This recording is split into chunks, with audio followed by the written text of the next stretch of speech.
Engineering college की दुर्दशा का कारण बढ़ती बेरोजगारी, इंजीनियरों की घटती मांग और उन्हें कम वेतन या नौकरी न मिलना है। एक कारण ज़रूरत से ज़्यादा इंजीनियरिंग कॉलेज खुलना और शिक्षा की गुणवत्ता का न होना भी है। देश के कुल इंजीनियरिंग सीटों का 80% हिस्सा तमिलनाडु, आंध्र प्रदेश, महाराष्ट्र, उत्तर प्रदेश, तेलंगाना, कर्नाटक, मध्य प्रदेश, केरल और हरियाणा के पास है। देश में खाली सीटों का भी 80% हिस्सा भी इन्हीं राज्यों के पास है। दरअसल न तो कॉलेजों में मूलभूत ढांचा है और न ही उनकी सीटें पूरी हो रही हैं, तो फिर इनको बंद करना ही ठीक है। देश के इंजीनियरों की प्रतिभा को लेकर सवालिया निशान लगते रहे हैं। कुछ वर्ष पहले की एक रिपोर्ट आई थी जिसमें कहा गया था कि भारत के पास सिर्फ 1/4 इंजीनियर ही नौकरी के लायक हैं। बाद में आई कुछ अध्ययन रिपोर्टों में यहाँ तक कहा गया कि इसका स्तर केवल 20% तक ही है। यह भी कहा गया कि देश के 95% इंजीनियरिंग ठीक से कोडिंग करना भी नहीं जानते। हालांकि देश के प्रीमियर शैक्षणिक संस्थान जैसे IIT के ग्रेजुएट की डिमांड अब भी जॉब मार्केट में बनी हुई है। समस्या देश के अन्य इंजीनियरिंग कॉलेज और ख़ास तौर पर ITI जैसे संस्थानों के साथ है।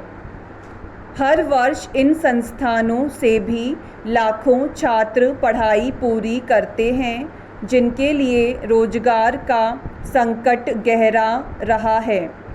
देश के निजी संस्थानों ने शिक्षा की गुणवत्ता पर ध्यान दिए बिना इंजीनियरिंग की डिग्रियां बांटी, जिसके परिणाम स्वरूप इंजीनियरों की विशाल फौज इकट्ठी हो गई।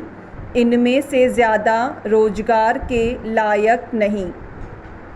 समस्या में घटिया पाठ्यक्रम और पुरानी पढ़ चुकी करिकुलम जैसी चीज़ें थीं। अब जब ऑटोमेशन और अन्य नई प्रौद्योगिकी से कारोबार को नए आयाम दिए जा रहे हैं, तो ऐसे में उनका कोर्स अर्थहीन होकर रह गया है। देश में 80% से भी अधिक इंजीनियर बेरोज़गार हैं। वहीं इंजीनियरिंग कर चुके कुछ ही छात्रों को उनके अनुभव और सिस्टम के आधार पर नौकरी मिलती है। केवल 3.84% इंजीनियर के पास स्टार्टअप में सॉफ्टवेयर से संबंधित नौकरियों के लिए आवश्यक तकनीकी, संज्ञानात्मक और भाषाई स्किल है। केवल 3% इंजीनियरों के पास उन लोगों में नए पुराने तकनीकी कौशल की जानकारी है जो अब फल फूल रहे हैं, जैसे artificial intelligence, machine learning, data science और मोबाइल डेवलपमेंट। इस प्रकार केवल 1.7% इंजीनियरों के पास नए दौर की नौकरियों में काम करने के लिए आवश्यक कौशल है। कोरोना महामारी ने शिक्षा क्षेत्र पर बहुत बड़ा आघात किया है।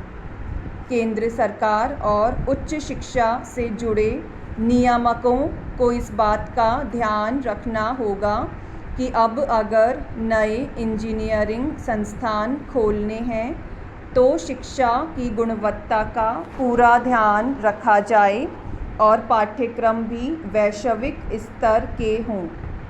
अन्यथा इंजीनियरों की फ़ौज तैयार करने से कोई फ़ायदा नहीं होने वाला।